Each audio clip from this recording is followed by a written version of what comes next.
Olá, bom dia. Hoje é quarta-feira, dia 14 de setembro de 2016. Eu sou Paula Paparelli e esse é o Bom Dia Baixada ao vivo pela Santa Cecília TV. Recebemos em nossos estúdios o produtor da Orquestra Sinfônica de Santos, Alcides Mesquita, e o secretário de Cultura de São Vicente, Amaury Alves. Vamos às notícias do dia. O ministro Teori Zavascki, do Supremo Tribunal Federal, afirmou que vai analisar a situação de 11 processos na corte para investigar o deputado cassado Eduardo Cunha. A declaração veio nesta terça-feira, em seguida à cassação do deputado por 450 votos a 10. Teori é responsável pela relatoria de 9 desses 11 processos contra Cunha, que estão relacionados com a Operação Lava Jato. Com a cassação, o ex-deputado perdeu foro privilegiado e deve entrar na mira do juiz Sérgio Moro, responsável pelos processos da Lava Jato na primeira instância. Primeiramente, eu queria agradecer aos nossos convidados. Vamos falar sobre cultura, vamos falar muito de política, mas também de cultura aqui no programa de hoje. Amaury, obrigado pela sua presença. Nada, eu que agradeço a oportunidade. Falar de cultura sempre é muito bom. É ótimo, faz bem para a alma. Alcides, obrigada por estar aqui, Mesquita. Muito bom dia, obrigado a vocês pelo convite. E dividir a bancada com a Amaury é sempre uma coisa especial pra gente, pela larga experiência, pelo trabalho que ele tem realizado durante a sua vida toda. É muito gratificante. Quem acompanha sempre o trabalho, não só da Amaury como o seu, sabe muito bem que são pessoas apaixonadas pela cultura e fazem de tudo para que eventos e esse movimento cultural aconteça não só na região, mas luta pela cultura de todo o país, né? E a gente vai falar sobre isso, mas vamos falar sobre política, porque essa questão aí do ministro Teori Zavascki no Supremo Tribunal, essa questão de analisar os 11 processos, é uma questão, falar de Cunha, né? Vamos falar sobre o Cunha. Ontem nós não pudemos falar sobre essa questão. Como é que você analisa? Saiu a cassação, enfim. Bom, vamos começar aqui. Dilma já saiu, agora o Cunha. O país está começando a andar, Amaury? Olha, eu acho que o país ainda não chegou no fundo do poço, né? Eu acho que nós ainda temos um pouquinho mais ainda de descida e na hora que bater no fundo a gente começa a subir, né? Eu acredito que este ano é um ano perdido, né? Nós vamos neste inferno econômico, social, até o janeiro, fevereiro, com essas mudanças agora de prefeitos, até esses ajustes iniciais desses novos governos nas cidades, eu acredito que a partir de março do ano que vem é que a gente consiga sentir alguma diferença, né? E as pessoas comecem a respirar. Porque o Brasil vem passando por um período complicadíssimo, econômico, político, social, e a cultura é um dos segmentos que mais sofre com isso. E que mais sofreu com essa decisão toda aí. Né? É o que mais sofre. Então, demorou demais para cair quem tinha que cair, e eu sou favorável a todos os que devem, que paguem o que devem, para que a gente tenha uma retomada de um desenvolvimento, mas de uma forma honesta, de uma forma precisa, firme, que é o que o Brasil precisa. Clamando por justiça, eu acho que é o que todo mundo clama, né? E agora é o momento da justiça, né, Paula? Agora é o momento, os políticos tomaram as suas decisões, é um começo da depuração, ainda faltam outros atores políticos nisso, né? Não dá para admitir o Renan Calheiros, com o histórico dele, com as denúncias, continuar dando as cartas, é um segundo Cunha. Será que ele é o próximo? Eu acho que é um processo de depuração. Sim. Acho que essas coisas vão acontecendo mesmo lentamente. Como a Amaury colocou, foi um ano perdido. E embora a cultura seja assim, um dos entes que mais sofrem com essa crise toda, porque é sempre relegada a um plano inferior nessas questões de administração pública e das políticas públicas, a cultura é um meio que se tem de salvar ainda esse processo todo, dessa barbárie que a gente vive. Então, a gente tem que apostar na questão cultural, a gente tem que apostar em quem faz cultura e a cultura tem que permear todas as ações que envolvem um governo municipal, estadual e o federal. né? E a gente vive esse momento tão difícil, um ano perdido, e que a gente agora começa a se recuperar. Não sei se é com Temer, não sei se é uma próxima eleição, mas foi um processo de depuração que era necessário que acontecesse. Aproveitando que vocês não tiveram aqui depois da saída da Dilma, eu queria saber a opinião de vocês. Como é que vocês avaliam isso em relação ao país? A gente falou um pouquinho da questão do Cunha, mas e aí o impeachment da Dilma? Como é que vocês avaliam essa questão? Olha, eu não gostaria eu gostaria que ela tivesse saído, não da forma como saiu, não é? Isso fragiliza uma sociedade, uma população que já está num processo de fragilização, de guerras ideológicas, como eu não me recordo nos meus 51 anos de ter presenciado da forma como nós estamos presenciando hoje. Então, precisava de uma mudança? Sim, eu não sei se foi a melhor forma, né? Mas eu acredito que a partir deste momento, e as manifestações, eu sou extremamente favorável à manifestação, mesmo quando eu não concordo com elas, né? Mas eu acredito que vai passar um tempo, essas manifestações elas vão diminuir. Se for apurado algo contra o Temer, eu também, então que saia o Temer também, né? Desde que você tenha os fatos para que isso possa acontecer. Eu vejo os 2 próximos anos como 2 anos tumultuados na política brasileira, até chegarmos no próximo processo eleitoral, onde as pessoas vão poder, pelo menos, parar com esta guerra que afastou tantas famílias, afastou tantos amigos, né? As pessoas não conseguem discutir de forma que não seja emocional, né? Falta lógica nas discussões, mas era necessário, né? Mas eu ainda tenho dúvida se na forma como aconteceu. A questão dela ainda aguardar. Poder ser elegível. Isso daí não tem o jeitinho brasileiro. Não, isso é assim, aqui no Brasil as leis elas são manipuladas de acordo com a necessidade do cliente. Isso não é de hoje. Isso são problemas culturais e éticos que se arrastam, que a população aceita. Eu posso modificar e burlar a lei desde que ela fique ao meu favor. Se for para ficar dentro do pensamento, da minha forma de pensar, aí é legal. Se for contra aquilo que eu penso, não. Então é bastante complicada esta questão e, como disse o Mesquita aqui, é um problema cultural do Brasil.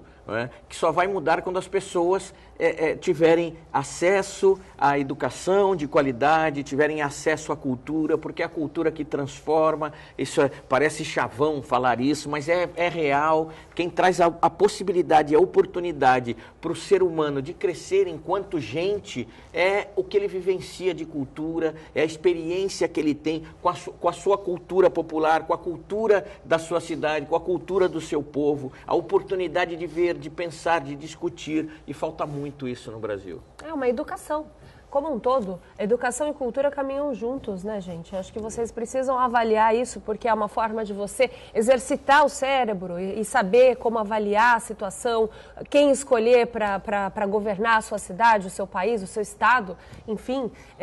Mesquita, o que eu vejo, assim, diante de tudo que aconteceu com a Dilma, o impeachment era certo. O que eu acho que não se esperava o resultado no final, 2 votações e essa última, então, eu acho que foi a facada no coração do brasileiro, porque tudo já se esperava o impeachment, tudo ia se acalmar, o Brasil de repente ia continuar a caminhada, mas não se esperava isso. Acho que o grande golpe foi esse, na verdade, a jogada de mestre desses políticos que já estão há tanto tempo aí na frente. Isso estava uma coisa combinada, né? Ninguém vai para aquele plenário, para aquela votação sem ter uma proposta dessa que não tenha sido antes acertada e ajeitada.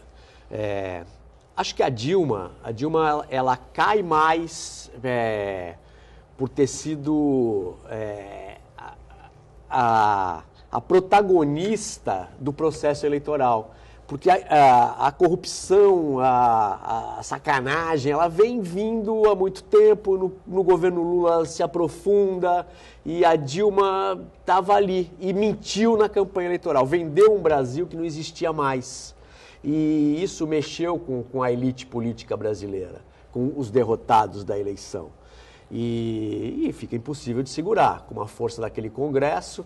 Então a Dilma, acho que ela cai mais pela questão econômica e pelas mentiras do processo eleitoral do que propriamente por ser uma pessoa corrupta ou se deixou corromper. Ela estava já fragilizada nesse segundo momento, o Congresso contra, a eleição do Cunha para a presidência da Casa fragilizou ainda mais o governo, enfim. Mas é um processo que tinha que acontecer, né? O Brasil não aguentava mais ficar nessa situação que estava e que está, né? Poucas coisas mudaram. A economia agora começa a respirar um pouco, porque tem um técnico competente, que é o Meirelles, que era um pedido do ex-presidente Lula, para que ele fosse já o ministro, e a Dilma, mais ortodoxa, não queria. Enfim, a gente caminha para esta depuração, né, da classe política. E a gente traz isso agora, esse ano, Paula, para o processo municipal. A Mauri observa São Vicente, eu aqui em Santos, e a gente já assiste práticas que aconteceram nessa eleição presidencial. Então você vai num debate aqui em Santos, por exemplo, e você assiste candidatos vendendo ideias, por exemplo, do Cais do Valongo, a recuperação. Ora, isso foi apresentado há 4 anos atrás, na outra eleição, né? E o governo federal não fez a sua parte, que era o tal do mergulhão. Então você assiste hoje uma candidata vendendo esta ideia como se fosse alguma coisa nova, uma coisa fácil de se fazer, e não é. Então repete-se o mesmo erro. Não se faz do processo eleitoral algo didático, se faz ainda uma venda, uma marketagem. Mas Mesquita, isso é uma questão isso é um problema da população, que a maior parte da população não quer ouvir a verdade. A maior parte da população quer ser enganada, assim, com projetos que nunca vão existir.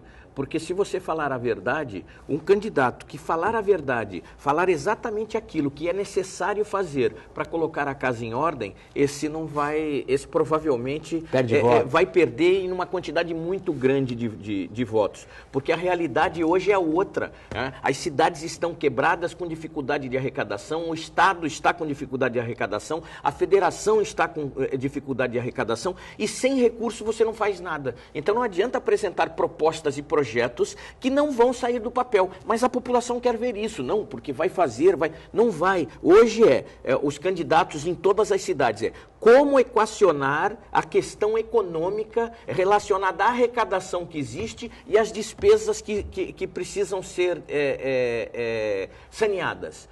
Essa é a grande questão, é a grande dificuldade. E que ninguém tem previsão de mudança, de quando que o país volta a arrecadar, a economia volta a andar novamente, como estava alguns anos atrás. O que eu acho, a gente já vai chamar o intervalo comercial, a gente precisa sair para o break. O que eu acho só é o seguinte, enquanto a pessoa está fora da administração pública, ela vem com muitos projetos, repete projetos que já foram de outras eleições, fala-se muito, mas na hora que chega, assume o cargo, vê que a situação é diferente, os recursos são reduzidos, não é tão fácil como quem está de fora, a verdade é essa. A Câmara dos Deputados aprovou nesta terça-feira a medida provisória que recriou o Ministério da Cultura. O texto agora será posto à análise do Senado. A pasta havia sido extinta em maio, logo depois de Michel Temer assumir a presidência interinamente e promover cortes de ministérios. No entanto, após protestos da classe artística, Temer voltou atrás e editou uma medida provisória para recriar a pasta, que atualmente é comandada por Marcelo Calero. Era de se esperar que essa pasta voltasse. Absurdo foi ele ter tirado. A Mauri. Faltou assessoria para ele ali, para explicar o grande equívoco, né, que ele estava cometendo com uma pasta que é emblemática, né, em qualquer país, né. Se é necessário adequar e readequar recursos, isso é possível sem você extinguir o Ministério da Cultura, que é imprescindível como apresentação de qualquer país. né? E para que a gente possa ter um órgão federal predisposto a organizar políticas culturais e a elaborar projetos de desenvolvimento da cultura em todo o território brasileiro. Então, foi um grande equívoco, foi um erro estrondoso e o político paga por isso quando erra, e com a classe artística isso vale para todo político que entenda isso, que se tem uma classe que na hora de reivindicar sabe fazer isso, sabe cobrar e tem força e sabe usar a mídia, é a classe artística. Então isso aqui vale para todo político. Pense bem antes de prejudicar qualquer projeto relacionado à cultura, pense bem antes de tomar decisões que venham impactar a tão sofrida pasta da cultura em qualquer, tanto nos municípios, nos estados, como na federação. Já é uma pasta que, se você for considerar os recursos, é ridículo, é irrisória, é sempre a menor porcentagem do orçamento destinado à cultura. Então, quando você corta o que já tem quase nada de possibilidades, você com certeza vai pagar por isso. Um susto, né, Mesquita? E o Ministério da Cultura e as secretarias de cultura em geral, elas não nasceram dentro dos governos, elas nasceram das ruas para o governo. O Ministério da Cultura foi criado por pressão, as secretarias de cultura, aqui em Santos foi uma conquista a Secretaria de Cultura. Antes a maioria era a Secretaria de... Envolve toda uma história. Menina. Quando eu falo susto, é que ainda bem que foi um susto, e ainda bem que foi corrigido, porque, claro. gente, é como se, eu sinto, ironicamente falando, é como se um país sem cultura. Sim, porque você isso, acabar com o Ministério da Cultura, você mexer numa história, mexer em muitas coisas. E o entendimento que se tem disso é um equívoco, como o Mauri coloca, cara. É uma coisa absurda. Faltou assessoria, eu acho que faltou... E você pega, e assim, agora também não adianta voltar o Ministério da Cultura e as mesmas velhas práticas, os mesmos velhos cartéis estarem juntos. Você pega hoje uma situação gritante no Brasil, que são os patrimônios históricos. Você pega o sul da Bahia, os patrimônios das igrejas, Minas Gerais, a região histórica. Os monumentos estão caindo, estão acabando. E o dinheiro da cultura gasto em outras coisas de grande mídia. Então precisa o Ministério se reorganizar em cima das verdadeiras propostas para a cultura. Eu queria só lembrar aqui uma coisa importante, que é a Lei Rouanet. A Lei Rouanet ela é imprescindível para o artista, para o fazedor de cultura. A gente não pode demonizar a Lei Rouanet. A Lei Rouanet é muito importante. Ela precisa de novos parâmetros, de novos formatos, de um modo de usá-la que realmente atenda a maioria das pessoas e a classe artística. Não transformar a Lei Rouanet numa festa, no oba-oba, num grande festival de confete. A Lei Rouanet é um instrumento importantíssimo e imprescindível para o desenvolvimento da arte no Brasil. O que eu acho interessante de se avaliar, porque tudo o que acontece de ruim, a gente pode tentar fazer uma análise e trazer algo de bom nessa história toda, é que realmente a classe artística se mostrou presente, grandes artistas souberam se colocar e, ao meu ver, se colocaram muito bem, e ao ponto do agora presidente reavaliar isso. Você concorda, Mauri? A tua visão é diferente dessa situação? Não, foi o que eu comentei aqui, foi um equívoco. Completamente desnecessário, num momento político tumultuado da história do Brasil, onde se criou um problema onde não era necessário. Sem necessidade. E eu tinha certeza absoluta que isso seria retomado, que não aguentaria a pressão, que não suportaria a pressão. E foi o que aconteceu. Então eu vejo, na verdade, aí um grande erro de assessoria. Porque eu não acredito que nenhum governante que comece, seja ele na esfera que for, ele vai, nós precisamos economizar. Então vamos cortar na cultura. Cortar o quê na cultura? Começa daí. Cortar o quê? Se já não tem nada, é quem tem menos. Você tem que cortar em algo, enxugar algo que seja... Que exista. Que exista. Né? Você cortar aonde não existe é um absurdo. Os recursos, normalmente, o percentual para a cultura gira em torno de 1%, menos de 1%. E é neste 1%, esse 1% que vai fazer a diferença num orçamento. Não, você corta em outros. Aí, ou seja, o orçamento tinha que ser muito maior, não é, e você ainda vai sofrer cortes. Fica uma preocupação agora, Amaury, como se esse governo não tivesse a visão mais adequada para essa pasta, para esse ministério? Fica uma preocupação agora de sofrer outros problemas para projetos futuros, por exemplo? A preocupação é constante, seja o governo que assuma, sempre, né, com as questões da cultura. Como nós vivemos uma carência de apoios, uma carência, e eu falo enquanto artista, enquanto ator, enquanto produtor cultural, né, são poucos os recursos disponibilizados para a produção cultural aqui no Brasil. Né? Qualquer governante que inicia o seu trabalho, ele traz preocupação. Porque a maior parte não tem uma ligação com o setor da cultura, não tem conhecimento do que é necessário se fazer e normalmente também são indicados para ocupar os cargos de gestão pessoas simplesmente por indicação política e que na maior parte das vezes não tem vivência nenhuma, desconhece o que é necessário, o que é preciso. Isso acontece muito na maior parte das cidades. Então é sempre preocupante. Qualquer troca de governo é preocupante para as questões relacionadas à cultura, sempre. E a cultura, ela, na questão econômica, a cultura é o grande atalho para a educação, é o grande atalho para a saúde, é o grande atalho para a gestão governamental de uma forma geral. A cultura indica caminhos, a cultura faz com que as pessoas tenham um senso crítico até para as questões econômicas. E o que precisa não é cortar, precisa é gastar bem, é saber gastar, é fazer a gestão. A palavra gestão, ela entrou no rol das palavras ditas a qualquer momento, né? A palavra gestão, e quem trouxe a palavra gestão para a cultura foi a ex-secretária de Estado de Cultura de São Paulo, a Cláudia Costin, especialista em gestão pública, porque até então não se falava em gestão na cultura, se falava de cultura de uma forma ampla, geral, da festa, do evento, né? E quando ela traz essa palavra gestão para a cultura, as coisas começam a se equacionar. E as pessoas começam a entender que a cultura é esse atalho. Que a cultura, se você enxergar a saúde do ponto de vista da cultura, você vai ter uma saúde melhor. Se você enxergar a educação do ponto de vista da cultura, você vai ter uma educação melhor.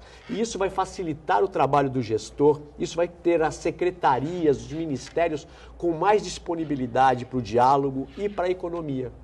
A Comissão de Constituição e Justiça do Senado aprovou nesta terça-feira uma proposta de emenda à Constituição destinada a limitar o número de partidos no Congresso. A proposta estabelece uma quantidade mínima de votos nas eleições para que um partido tenha a representação. A nova regra passa a funcionar a partir de 2018. Segundo a assessoria do senador Ricardo Ferraz, do PSDB, com a PEC, o número de partidos com a representação na Câmara cairia de 28 para menos de 10. Isso é um número interessante da gente avaliar. Eu acho que era chegada a hora de reestruturar essa questão política, né, Mesquita? Estava chegando a hora da gente reavaliar o número de tantos partidos, porque era partido à torta à direita, partido que às vezes o brasileiro nem sabe que existe.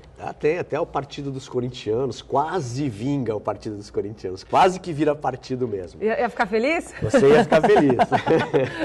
Mas é importantíssimo, é uma história que já vem se tentando faz tempo, primeiro com a cláusula de barreiras, isso já deu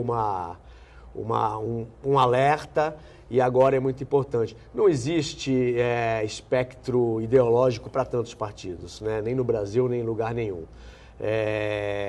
Os partidos viram um grande balcão de negócios, os partidos disputam fundo partidário, os partidos disputam televisão, tempo de televisão, disputam espaços na mídia, disputam benesses no Congresso e nas câmaras, e não serve para nada da população, nada. Serve para eleger um ou outro cidadão, um ou outro oportunista. Eu acho que é um momento certo, é esse processo de depuração que a gente passa na nossa política, e esse momento é importantíssimo, e tomara que isso vá para frente, tomara que isso aconteça, e depois, naturalmente, os grandes partidos vão tomando seu espaço.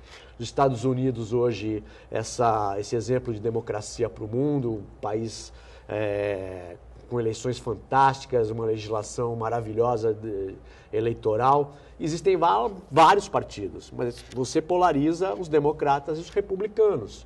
Mas existem, claro, o Partido Comunista Americano, existem os sociais-democratas, mas acaba isso servindo mais para escorar o republicano e o democrata, mais para planos de governo, mais para disputar espaço nas grandes convenções. Então, acho que é salutar, é uma proposta, o Ferraço que fez, mas foi o senador Aloysio Nunes quem encaminha essa proposta, e é uma preocupação que eu me lembro, vem desde o tempo do ex-governador Mário Covas. Ele já tinha essa preocupação, ele já citava isso lá nos anos 80. E olha que de lá para cá mudou muita coisa, hein? Mudou, aumentaram os partidos. Aumentaram ainda mais. Agora, a questão será que o Brasil está começando a sinalizar uma reforma política? Começando os primeiros passos? O que você acha, Mauri? Eu acho que se a população tiver acesso à informação e conseguir depurar esta informação e compreender o que é isso, a gente passa a ter mudanças. Mas o que hoje ainda eu não consigo ver, eu não consigo enxergar. Um exemplo, pergunte para um eleitor de qualquer cidade qual é a função de um vereador. Tá? E na análise da grande parte dos eleitores, vereador bom é aquele que fornece cesta básica, é aquele que faz a festinha de final de ano com as crianças do bairro, ou seja, é aquele que não faz absolutamente nada relacionado à função, ao trabalho que ele devia desenvolver. É sempre um assistencialismo em troca de um apoio que vai ser depois revertido em votos. Enquanto a população tiver essa avaliação do que o ente político, né, do que o político, a pessoa que assume uma função pública precisa oferecer para a comunidade, a gente não vai ter uma mudança de forma alguma, uma mudança no processo político, e a gente não vai conseguir ter uma reforma política. Porque o político lá em cima, os graduados entendem muito bem como funciona a cabeça da população e sabem o que a população deseja para que eles se mantenham, para que esse projeto individual de poder de cada um deles possa ter sequência. Então, voltamos aqui na questão da cultura e da educação. Enquanto nós não tivermos uma educação de qualidade, que crie possibilidades para o desenvolvimento intelectual, que crie possibilidades para que as pessoas tenham discernimento, tenham argumentos para analisar os fatos, a gente não vai ter uma mudança política concisa, uma mudança política realmente necessária para o país. Vamos falar um pouquinho de coisa boa, aproveitar essa deixa que você deu, voltando a falar de cultura e educação. Como é que está a questão, como é que está os seus projetos lá em São Vicente? Eu sei que tem coisa muito boa para a gente falar. Tem, mas na verdade hoje, como todos os segmentos no Brasil, passamos por dificuldades monstruosas. São Vicente é uma cidade que já tem dificuldades financeiras que se arrastam por mais de uma década, e é claro que dificulta e muito o desenvolvimento de ações, não somente na área da cultura, e todo mundo que está assistindo o programa sabe, São Vicente tem problemas hoje em todas as áreas, e é claro que isso atrapalha. Então a nossa luta hoje é para manter os projetos que nós conseguimos erguer durante esta gestão, as oficinas culturais, que são uma referência internacional, o nosso projeto que nós criamos, que nós desenvolvemos. Inclusive eu fico muito contente em ver todos os candidatos a prefeito de São Vicente hoje, no seu programa de cultura, dizendo que as oficinas serão ampliadas e serão descentralizadas, irão irão para a área continental também. Isso é sinal de que o trabalho que foi feito durante esses anos teve repercussão e funcionou. Mas é uma guerra para a gente manter aberto. Hoje os nossos professores nas oficinas são os nossos cargos de confiança da Secult, que assumiram mais algumas funções, além do administrativo, também estão ministrando aulas, isso sem receber salário há meses. E mesmo assim nós estamos mantendo-se aberto. E mais um grupo de professores que são voluntários, que entenderam a necessidade de colaborar com a cidade de forma voluntária, e o voluntariado é importante em qualquer lugar do mundo, e no Brasil aqui você tem um problema gigantesco. É mais fácil a pessoa, lá na Nigéria estão precisando de ajuda, ela compra a passagem, vai lá ajudar na Nigéria, mas na sua cidade estão precisando, isso não é problema meu, isso aqui tem um prefeito, isso aqui tem, e esquece que é ali que ela vive, que tem seres humanos necessitados, que precisam de ajuda, mas para ela é muito mais fácil ser voluntária em outro país, do que colaborar com a sua comunidade ali, porque ela passa o problema para o governante, que também é dela. Então, esse trabalho voluntário é essencial, e eu vejo o voluntariado, principalmente para São Vicente, como uma grande saída para melhorar a qualidade de vida das pessoas. Hoje já existe uma quantidade grande de pessoas realizando trabalhos voluntários sem pensar em dividendos políticos, que é importante a gente citar isso. O que é necessário é organizar isso de uma forma mais otimizada. Você está há quanto tempo já na secretaria? Ali envolvido na cidade de São Vicente, você está há muitos anos, né? Desde que o meu pai nasceu, na verdade. Meu pai é nascido em São Vicente, eu sou nascido em São Vicente, sempre vivi em São Vicente, apesar de ter convite para morar em diversos países, por causa do trabalho que a gente desenvolve, mas eu sempre, dizem meus filhos que aquela história da biquinha, da água da biquinha, comigo foi real. Eu moro na Rua dos Calungas, inclusive, é o nome da rua onde eu moro. Então eu tenho um envolvimento, eu tenho são 42 anos envolvidos com produção cultural. Eu fui chefe de departamento de cultura com o Reis, depois eu fui secretário de cultura com o Márcio França, e agora secretário de cultura com o Billy.